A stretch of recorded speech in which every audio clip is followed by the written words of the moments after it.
Within this video, we pick up with the idea of quantum mechanics and atomic orbitals. Objectives, we're going to be able to compare and contrast the atomic orbitals that we find in Schrodinger's model with those used by Bohr, and also analyze allowed quantum numbers. Here's a depiction of Schrodinger's model. We find that the position of the electron is poorly defined, but the energy levels are very precisely known. Within the Schrodinger model, the way that we will accommodate Heisenberg's uncertainty principle, we're going to know the energy levels quite precisely, but we're left with a probabilistic description for where the electron is found. So where the Bohr model had atomic orbits, now these are called atomic orbitals. They're describing the probability of finding the electron in a particular region of space. Quantum numbers now include n, l, m sub l, and m sub s. We want to know the relationship amongst those. We want to know how they fit together in order to determine which ones are allowed quantum numbers. We also want to know what they correspond to. This representation is one that I use to make sense of how the different quantum numbers fit together. Do you remember this description? Is it something that you find useful?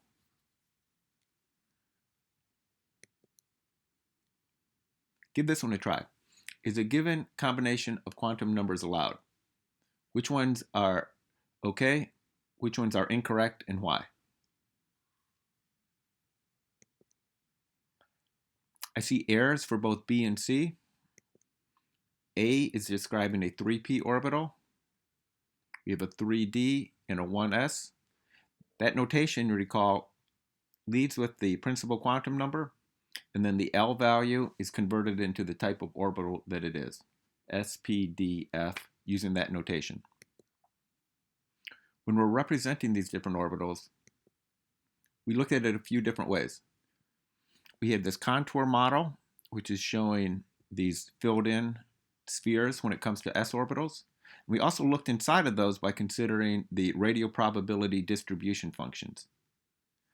That's what we see at the bottom, accounting for a 1s, a 2s, and a 3s. Recall within those, we had nodes or regions where the electron would not be found. This is back to considering these orbitals as standing waves. Standing waves have nodes. Same thing here when we're thinking about atomic orbitals as being standing waves, but now in 3 dimensions.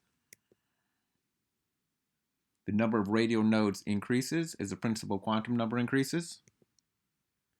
The first time we have a particular orbital, like an s orbital, there are no radio nodes. The second time, when we have a 2s, there's a radio node. For a 3s, there's 2. And that pattern repeats for all of the atomic orbitals. Here's taking those same representations now and thinking about where they would correspond to n equals 1, n equals 2, n equals 3. L equals 0 is describing them as s orbitals. We then looked at p orbitals. The m sub l values now range from negative L to positive L. And since L equals 1 for a p orbital, m sub l had allowed values of negative 1, 0, and positive 1.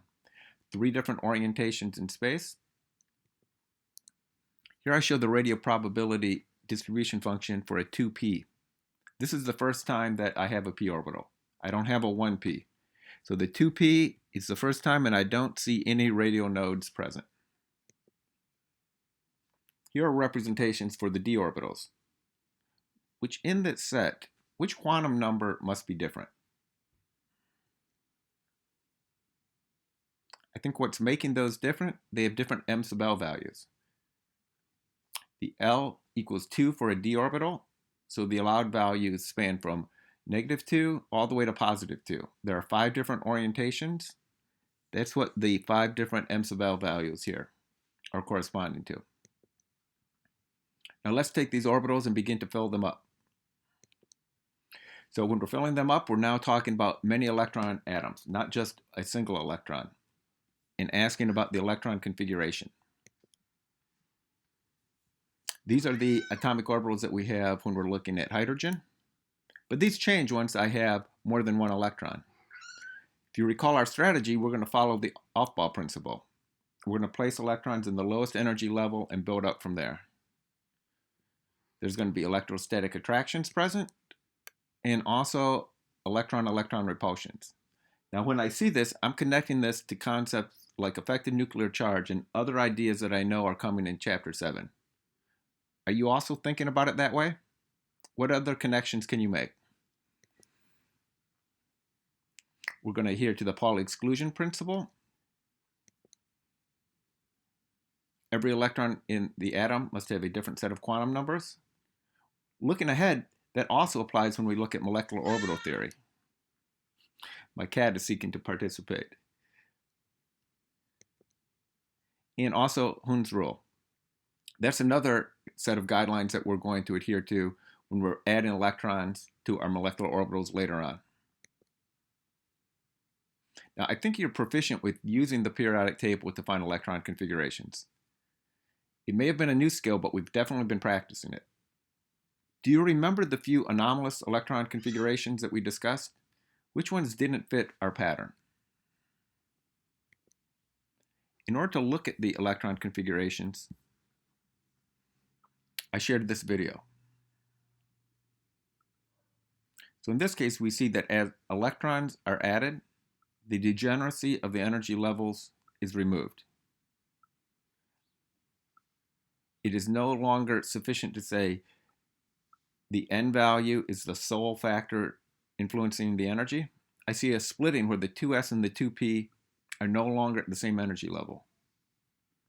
As the electrons are being added, the guidelines of the off-ball principle, the Pauli exclusion principle, and Hund's rule are all applicable. Along the way, I'm noticing a couple anomalous electron configurations.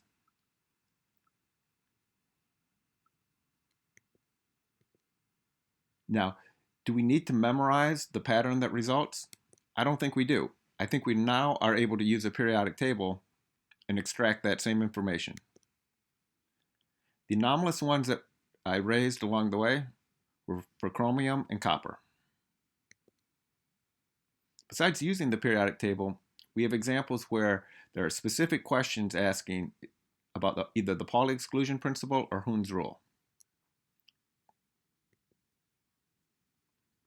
This is what I mean by these types of questions, where orbital diagrams are given, and then what's being asked is, what's incorrect?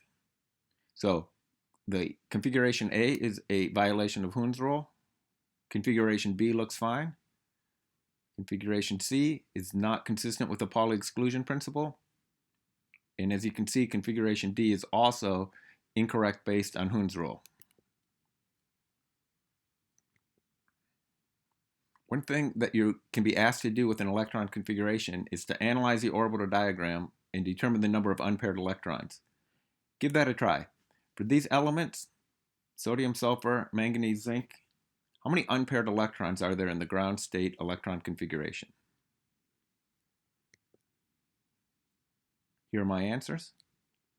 We also want to be able to analyze them and think about the quantum numbers.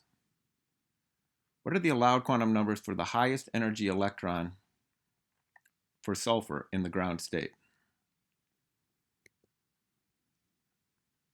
For sulfur, I think n equals 3 and L equals 1. It's being found in a 3p atomic orbital. And there I show the options for what m sub L and m sub s could be.